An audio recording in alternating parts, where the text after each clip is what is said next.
It's the WP Minute. Well, that went rather quickly. All that and more coming right up. Today's episode is brought to you by us here at the WP Minute.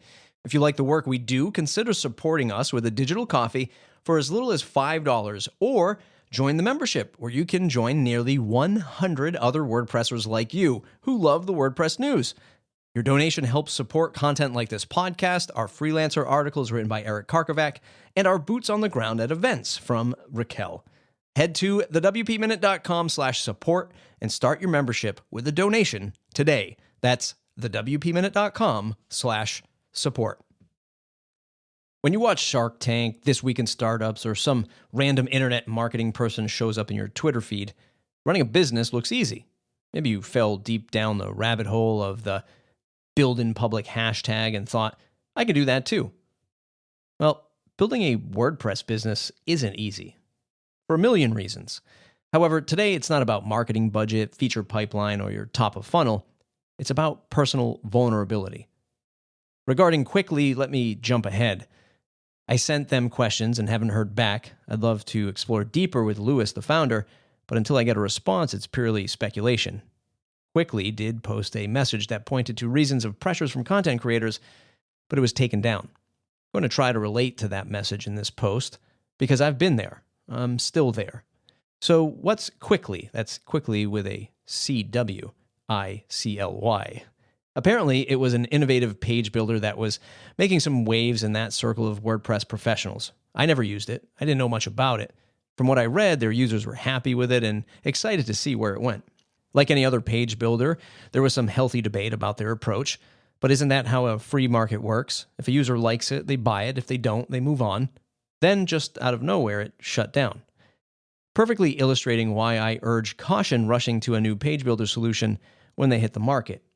I've seen it when I spend time in Facebook groups, freelancers switching from one builder to the next because it has 6 new features and it costs less. How do you hedge your business continuity on such fast decisions? Now Quickly customers are left holding the bag, hunting for a new page builder to take its place. Back to personal vulnerability. When you do business in an ecosystem that fosters so much transparency, with so much community, and some great success stories, you almost feel like building a successful product should just happen naturally, that everyone will love it, buy it, and recommend it. Admitting that you're a solo developer that hasn't figured out how to optimize your tax returns or that you're scared as hell to promote yourself isn't exactly taught in Business 101. Pair that up with being in a hyper-competitive space, page builders in this case, that carries the baggage of an incredibly toxic user base. And yeah, I can see how difficult that can be on a founder. Big ups to the team at Beaver Builder for still shipping in 2024, or as I like to call them, the Jonas Brothers of page builders. We're all just faking it until we make it, aren't we? A competitor could swoop in to steal your market share at any time. You ship a bad feature that no one likes or people stop tuning into your content, then it's lights out for your brand. We don't want to admit that feeling, and it's hard when you're balancing the good customers with the bad customers.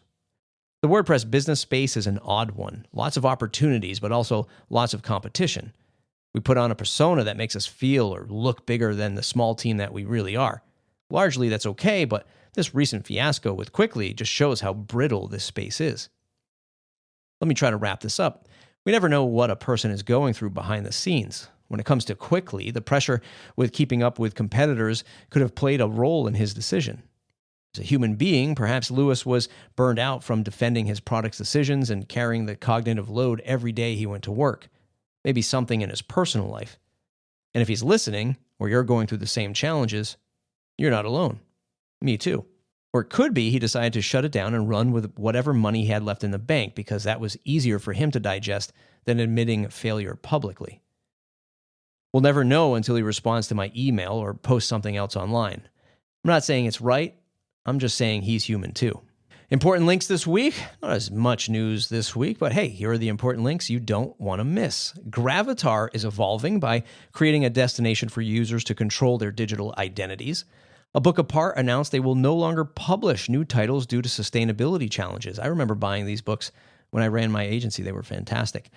WordPress.com announced that it's bringing a more .org experience back into the admin area for their users. You have to apply in the link provided if you want your account to get it.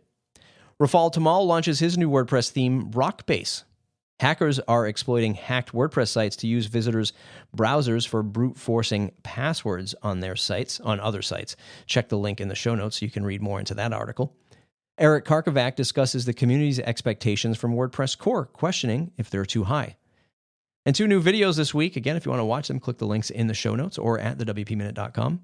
Generate Blocks is launching a global styles feature in early alpha development. I think that's really powerful. Check out the video I did on that.